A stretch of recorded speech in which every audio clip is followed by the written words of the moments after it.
What's up guys, TC Triangle here, and as promised, I'm back to talk about anime trading cards. The main two competitors right now are Weiß Schwarz and Precious Memories. From what I can tell, they're very similar games in that they play kind of like Yu-Gi-Oh! / Magic the Gathering. Each character has costs, points, power sources, blah blah blah, and they're played on a field, like a game mat. And from what I understand, Precious Memories is so far only in Japan. It hasn't been released yet outside in the West, whereas Weiß Schwarz has gained a lot of popularity outside of Japan. And so that's the deck I bought. As you can see, one thing about the cost is that the decks, at least, are rather expensive. This one in Japan sold for 1,300 yen. I got it at a discount for 1150.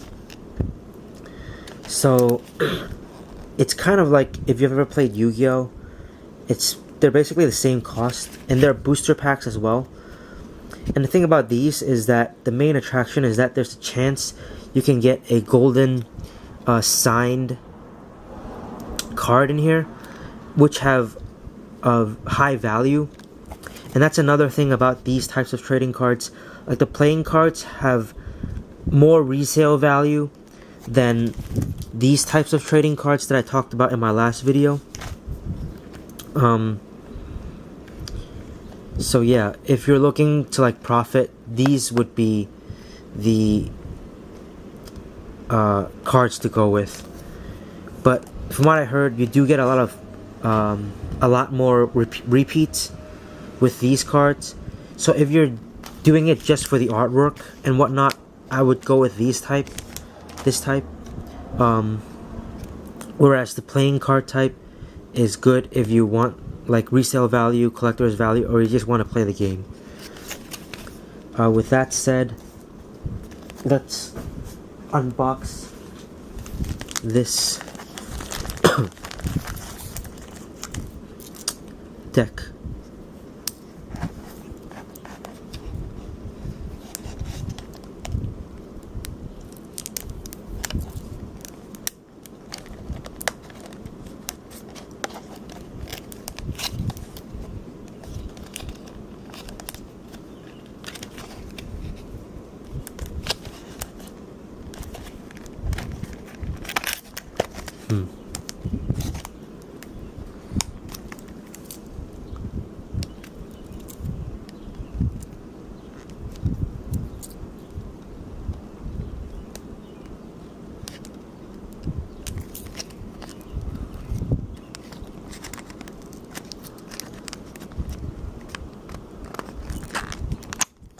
Okay, one more here.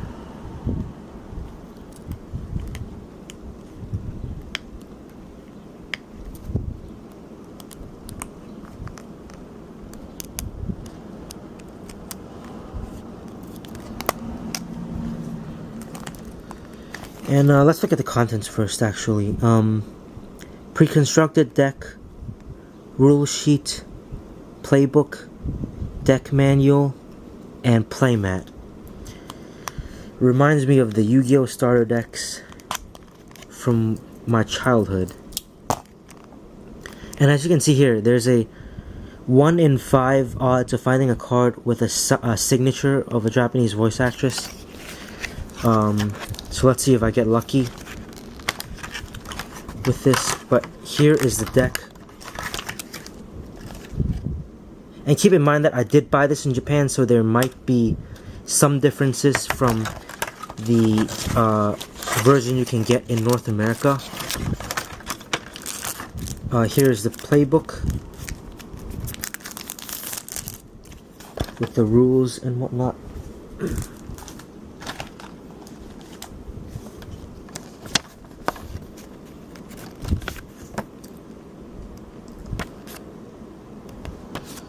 Kind of like Yu-Gi-Oh!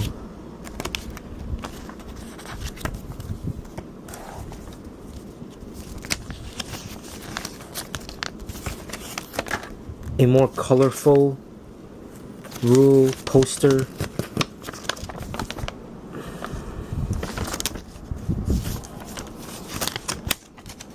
And then lastly,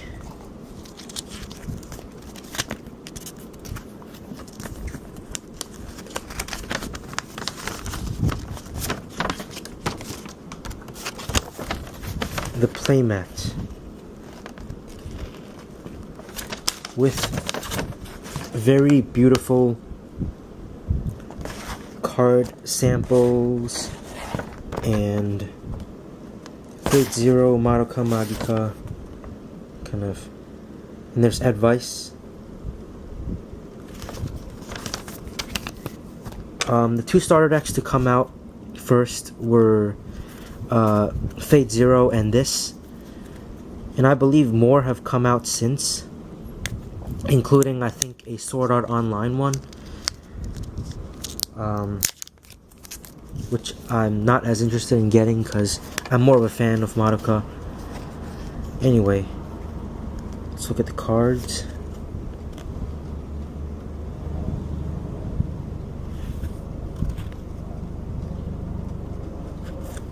And as you can see, there's a quote on every bottom, on the bottom of every card.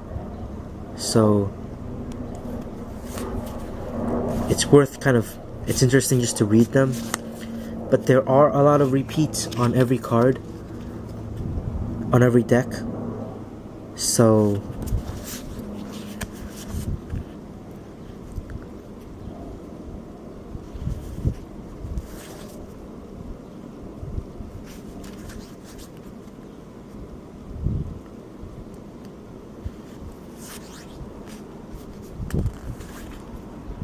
another Homura card.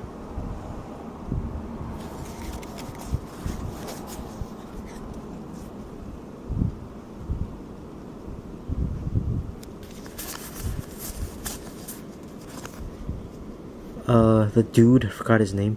Kyosuke.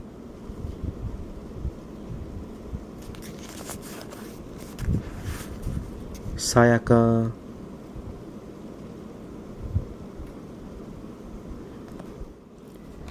So Sayaka here.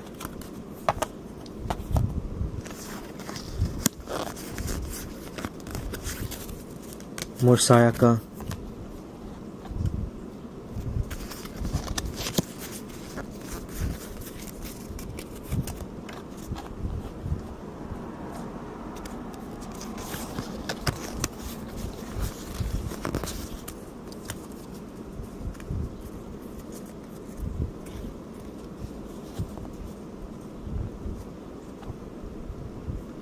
Magical Girl Sayaka.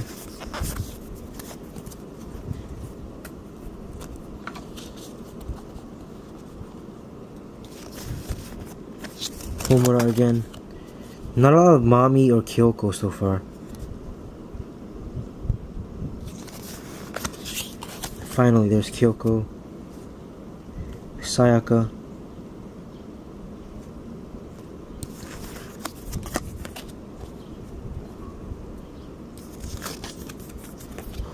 Homura. More Sayaka.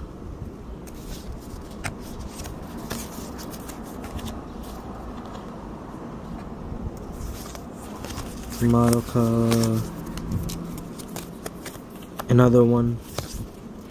Homura. A blank card here. Not sure if that was intentional. And then another Homura.